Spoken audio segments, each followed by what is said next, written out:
Hello guys, आप सभी का स्वागत है हमारे यूट्यूब चैनल स्टडी की ज़िंदगी में।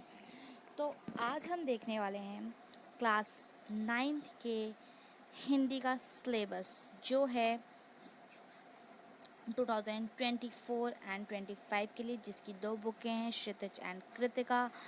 तो चलिए अपने सिलेबस की तरफ चलते हैं। तो ये रहा सीबीएसई द्वारा अपलोड किया गया सिलेबस। तो हम इसी वीडियो में दोनों टर्म का सिलेबस देखेंगे, mid term and final exam. दोनों टर्म का हम एक ही वीडियो में सिलेबस देख लेंगे। तो ये रही आपकी book first Kritika, sorry my mistake, Kshitij book रही है आपकी। तो चलिए हम सिलेबस देखते हैं। तो पहले हम मिड टर्म का सिलेबस देखेंगे, जिसमें आ रहा है आपका दो बैलों की कथा, जिसमें आपकी पहले बात तो दो पार्ट्स हैं, काव्य खंड और गद्य खंड।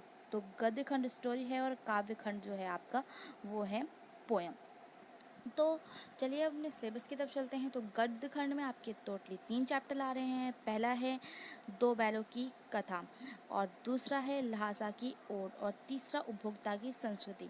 तो ये जो तीनों चैप्टर हैं ये आपके मिड टर्म में आने वाले हैं, और इनमें से और जो बाकी चैप्टर बचे हैं वो आपके फाइनल एग्ज़ाम में आएंगे। फाइनल एग्ज़ाम में आपका सारा ही कुछ आएगा, ये इतना 3 चैप्टर आपके मिड टर्म में आएंगे। तो चलिए हम अपनी पोएम की तरफ चलते हैं काव्य खंड में। तो काव्य खंड में भी आपकी 3 पोएम आने वाली है, कबीर की और लब्ध की और रस खान की। ये 3 पोएम आने वाली है आपकी काव्य खंड में, और तीनों पोएम आपकी इस बार मिड टर्म में आएगी। अब ये तीनों पोएम आपकी मिड टर्म में आएंगी, तो जो बाकी बची हैं वो आपके सारे मिला के फाइनल एग्ज़ाम में आएंगे। अब हम आगे बढ़ते हैं, और हम अभी इस पे नंबरिंग भी डिस्कस करेंगे, कौन से चैप्टर कितने मार्क्स है और कैसे कैसे आने वाले हैं। व्याकरण में भी अपने डिस्कस करना है अभी हमें। तो ये रही आपकी सेकंड बुक कृतिका।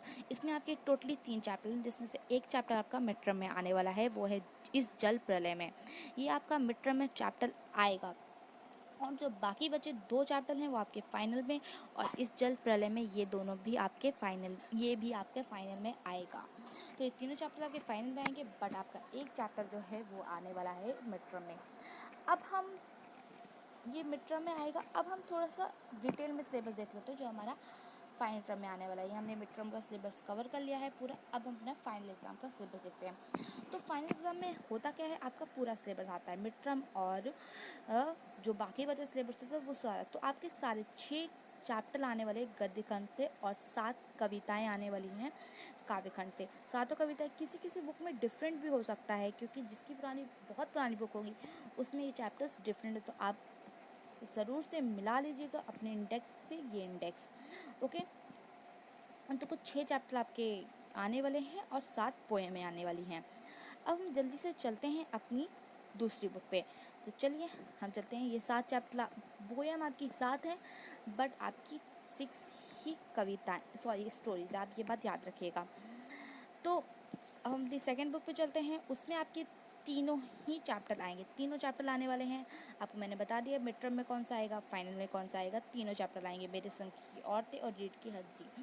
तीनों चैप्टर आपके आने हैं, और ये थोड़े चैप्टर्स लेंथी होते हैं। फाइनल एग्जाम में आएंगे तो थोड़े चैप्टर लेंथी होते हैं, 3 ही चैप्टर है बट लेंथी होते हैं। तो अब हमें देखना क्या है अपनी बुक का, अब हमें व्याकरण देखना है। तो चलिए हम धीरे धीरे अपने व्याकरण की तरफ चलते हैं जल्दी से, और व्याकरण देख लेते हैं। तो हम अपने व्याकरण पे पहुंच गए हैं, और यहाँ पे आपका मिड टर्म का है।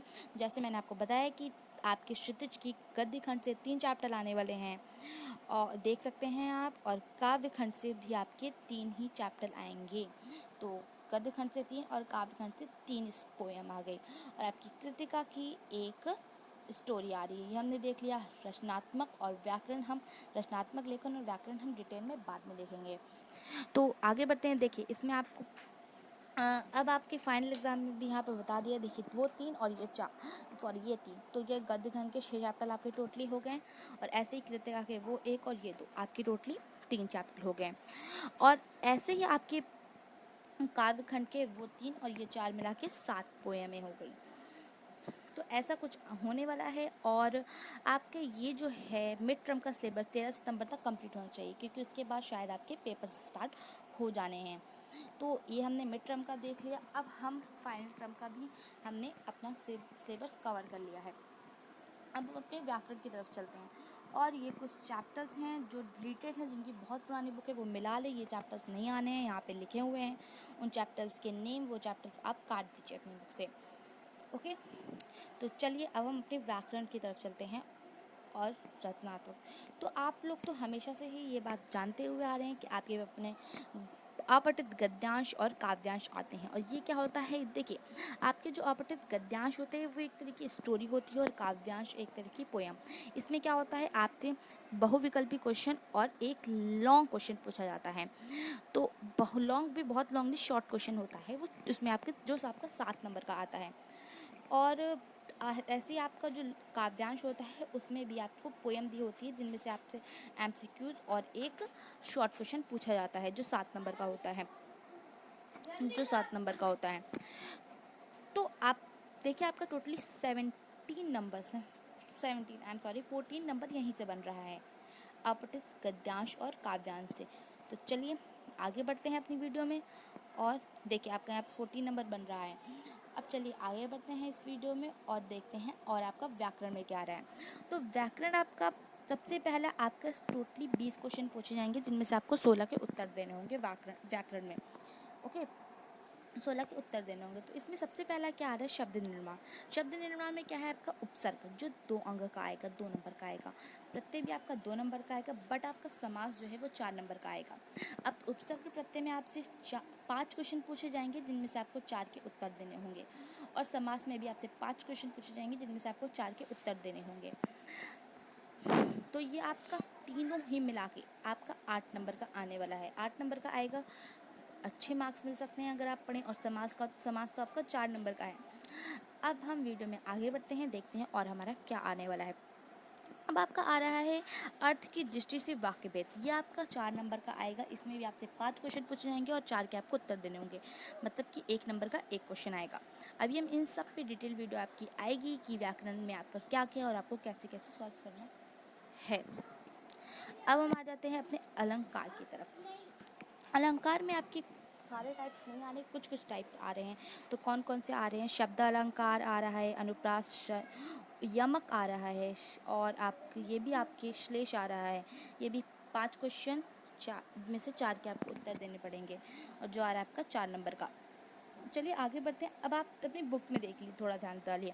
आपके शिक्षा की बुक का भाग 1 के टोटली आपको बहुविकल्पी 5 प्रश्न पूछे जाएंगे, जिनमें से 6 प्रश्न या 5 प्रश्न पूछे जाएंगे, जिनमें से आपको उत्तर देने होंगे, जो आपके 5 नंबर के आएंगे। Okay, MCQs. और क्या कहते हैं, 6 नंबर का आपका लॉन्ग क्वेश्चन होगा, जिसमें से आपको 25 से 30 शब्द में उत्तर देने होंगे। 4 क्वेश्चन पूछे जाएंगे, जिनमें से आपको 3 के उत्तर देने होंगे। अब हम काव्यखंड देख लेते हैं शुद्ध का। वो टोटली आपका 11 नंबर का था। अब आपका काव्यखंड भी ऐसे ही 11 नंबर का आने वाला है। तो जो हमारा एमसीक्यूज़ है वो 5 नंबर के आएंगे, जिनमें से आपको हर एक के उत्तर देने होंगे 5 में से। और आपका जो थोड़ा लॉन्ग क्वेश्चन है वो 6 नंबर का आएगा, जो 20 से 25 शब्दों में होगा, और जिनमें से 4 पूछे जाएंगे और आपको 3 के उत्तर देने होंगे।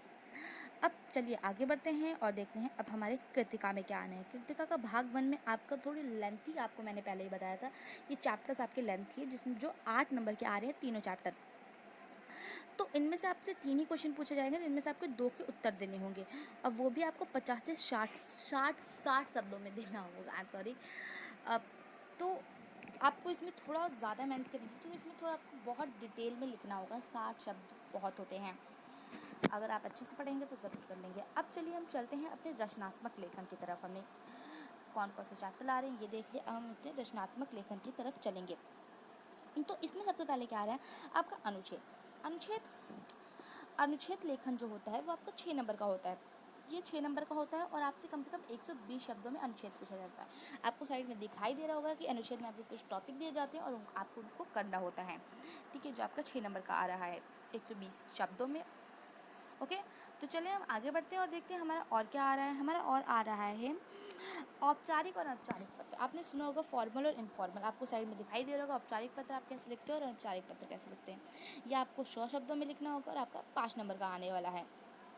ओके, 100 शब्दों में और 5 नंबर का औपचारिक ये आपको ऑप्शन दिया होगा, ये आपको औपचारिक करना होगा या अनौपचारिक। अब आगे बढ़ते हैं, हम देखते हैं आपका ईमेल आएगा, ये आपको ऑप्शन में आएगा ईमेल और लघु कथा लेखन। ये दोनों ही 5-5 नंबर के होंगे जिनमें से आपको एक करना होगा। ओके, तो ईमेल में आपको थोड़ा लेंथी हो जाता है और ईमेल थोड़ा टफ हो जाता है, तो बच्चे ईमेल थोड़ा कम करते हैं। लघु कथा लेखन थोड़ा आसान होता है और ये आप जल्दी से कर भी लेते हैं। तो वैसे तो आपके लिए सभी पे वीडियो आएगी, बट लघु कथा लेखन थोड़ा ईजी होता है। तो चलिए आगे बढ़ते हैं और देखते हैं और क्या आने वाला है। हमने ईमेल और लघु कथा समझ लिया जो 5 नंबर का आता है। तो आगे बढ़ते हैं, आगे आपका क्या आ रहा है, संवाद लेखन। तो संवाद लेखन में अभी आपको ऑप्शन दिया होगा संवाद लेखन और सूचना लेखन में। ये दोनों ही 4-4 नंबर के होते हैं, इनमें से आपको एक करना होता है। संवाद लेखन आपको कैसे लिखना होता है वो भी मैंने आपको दिखा दिया, और सूचना लेखन आपको कैसे लिखना होता है। बट मेरा तो फेवरेट हमेशा संवाद लेखन ही रहा है, जिसमें दो लोगों की आपस की बातें होती है और आपकी इमेजिनेशन होती है, जो आपका 4 नंबर का आएगा और आपको एक टॉपिक दिया जाएगा इसके लिए। तो कुछ यहाँ तक कि आपका सिलेबस था, और कुछ भी नहीं आता, जितना भी आना था मैंने आपको सब बता दिया है।